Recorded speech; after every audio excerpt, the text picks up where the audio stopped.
Every person speaking against the names Danaya Jaxn and Derrick Jaxn in mockery, accusations, slanders, and lies, may the mercies of God be withdrawn from you. May your husbands and wives become widows. Let your children become fatherless. Let your seed become vagabonds on the earth.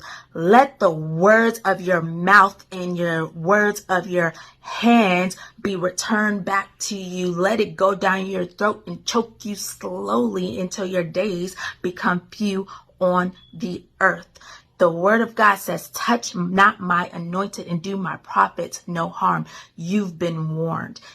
And here we go.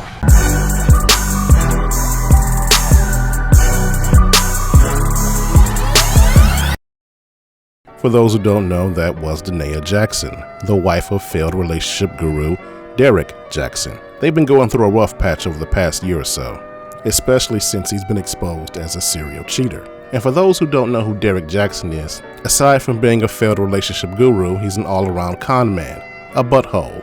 He's a black misandrist, a male feminist. He made his fortune off of making videos where he would pander to the delusions of angry black women by pretending to berate and lecture fictional black men.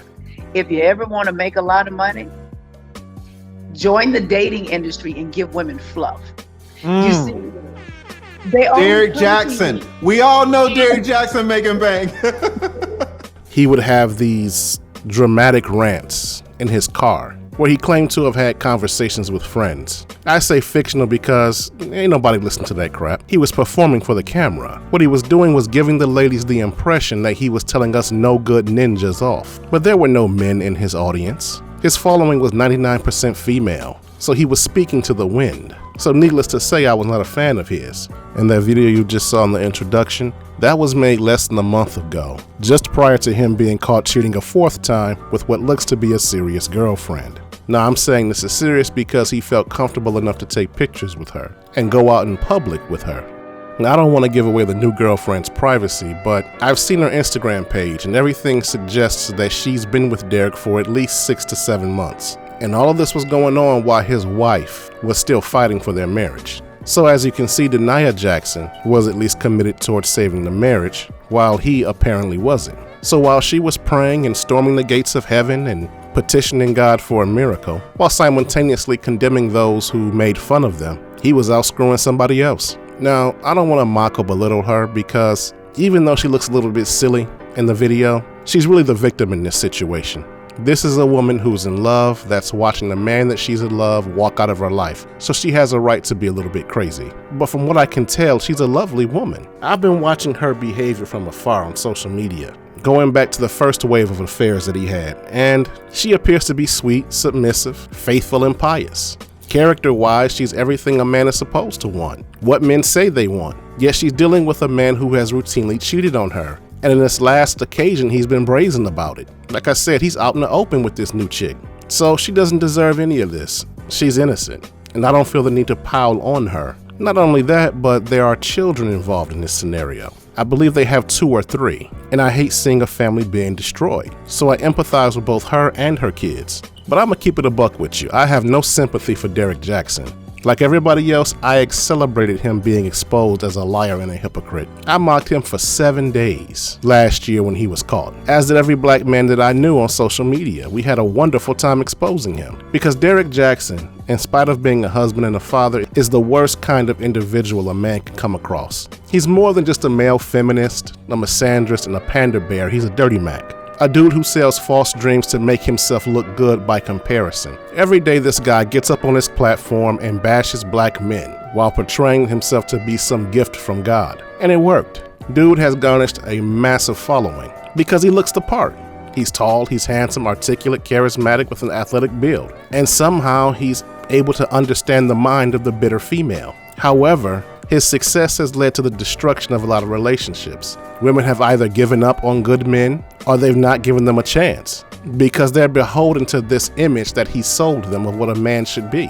And the worst of all, he did it for a price. You see, Derrick Jaxn is a very wealthy man. That's why I don't see him as being a simp. Because a simp is a man who caters to women who have no romantic or sexual interest in him, hoping that he can grovel his way into a relationship. Now, Derrick Jaxn does pander but he only wants money from the women he caters to. And in my mind, that makes him a pimp, not a simp. Look at the women he's cheated with versus the women that follow his platform. The women that he sleeps with are highly attractive. The women that support his platform, not so much. Now, he's made several videos playing on their emotions. He'll tell women over 40 they're the best to date, but he ain't never picked one of them. He'll tell single mothers they're for grown men, but he's not trying to wife one up. So his flattery comes with a price. He's only pretending to like the women that he caters to. In my mind, that makes him a con artist. So he deserves every nasty thing that's been said about him over the years, especially the stuff that was said after he was caught cheating. But as for me personally, once those 7 days were up,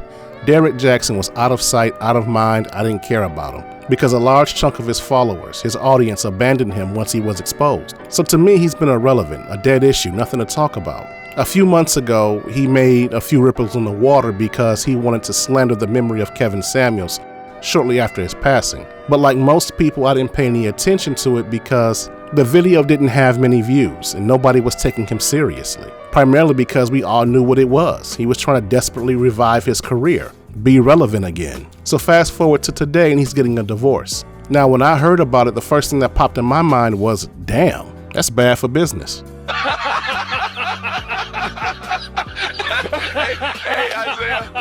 Again, Jackson's entire business model is based on a lie. It's based on him being that perfect man, the man he describes in his videos, the fictional alpha who's faithful, the young, good-looking Giga Chad with a woman's sensibility, the man his followers think all men should be. But in order for that to work, he needs to be married, but not just married to any woman. He needs to be married to a woman that his followers can identify with. So he couldn't pick someone who's overly attractive. She needed to be within reason. And his wife, Danaya, fits the bill. Now, I find her highly attractive, but those are just my preferences. To others, she's just average looking. And women like that. It gives them the illusion that they have a chance with a man like him. So not only did he need to be married to an average looking woman like Danaya, but he needed to be happily married to her. Because he can't just look like the perfect man, he's got to be the perfect man. That means he can't be a cheater. Remember, he's the faithful alpha.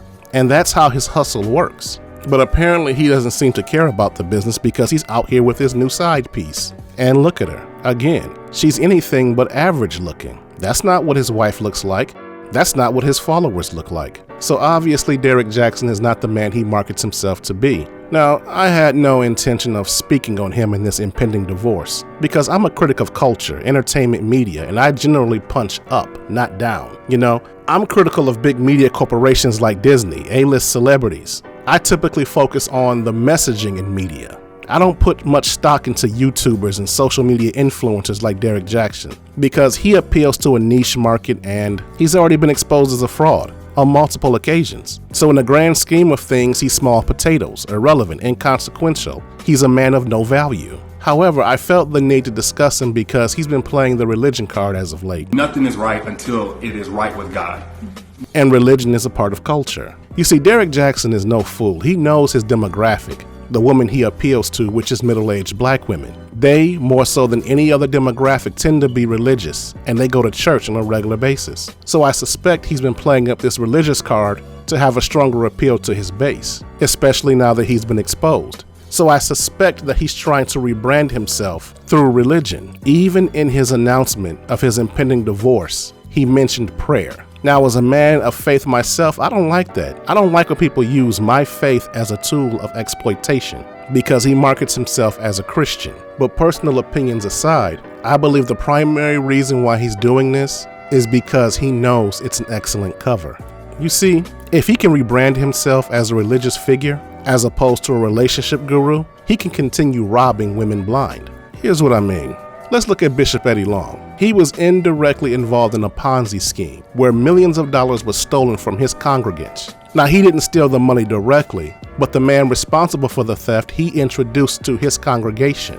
And not only did he publicly endorse the man, but he got a commission off of the money that the man stole. And a few years after that, he was involved in a sex scandal that involved young men that he was grooming since they were high school aged. Now, after those two incidents, nothing happened. He was still allowed to serve as pastor. Now, people, primarily men, left his church, but most of the women stayed until his death. Next, we have Jamal Bryant. This buddy has been in sex scandal after sex scandal after sex scandal after sex scandal, with a divorce and allegations of children being born out of wedlock. And not only was he allowed to continue to be the pastor of his old church, Empowerment Temple in Baltimore, Maryland, but he's been elevated. He's now the current pastor of New Birth, Bishop Long's old church in Atlanta. Then we have John Gray. He's cheated on his wife at least 3 times that I know of, and yet he still serves as pastor. So do you see a pattern here? All of these men have successfully weathered the storm of their scandals, largely due to the women that support him. When Eddie Long died, he was lauded as an honorable man of God, in spite of all the evil he's done. And when Pastor John Gray and Jamal Bryant die, the same will happen for them. And I believe Derrick Jaxn thinks that he too can do the same. And I don't see why not. He still has 700,000 subs on YouTube, 3.5 million followers on Facebook, and 1.3 million followers on Instagram. So in spite of all the dirt he's done, just like Eddie Long, just like Jamal Bryant, just like John Gray, his base hasn't moved. Because the reality is, women are not as dogmatic when it comes to these issues. More so than men, they're more likely to attend religious services and join cults. In other words, they're attracted to strong, charismatic figures. So it doesn't matter what Derrick Jaxn has done. As long as he continues to speak the words they want to hear, the women that support him will always be with him. So he'll continue making a living off of them. The next 12 to 24 months are going to be tough, and he'll lose some members or followers, I'm sure, especially as the details of his failed marriage leak out. But his supporters will continue to ride with him. They've been with him through the first 3 affairs. Why leave now? And in time, they'll choose to forget what he's done. Not just them, but so will the women who's abandoned him. So if you like this video, please give it a like and leave a comment in the comment section, and share the link on your social media pages. And if you are new to my channel, please subscribe and turn on that notification bell. That way you will get alerts every time I upload new content. This is the Layman's Journal. Thanks for stopping by. I'm out.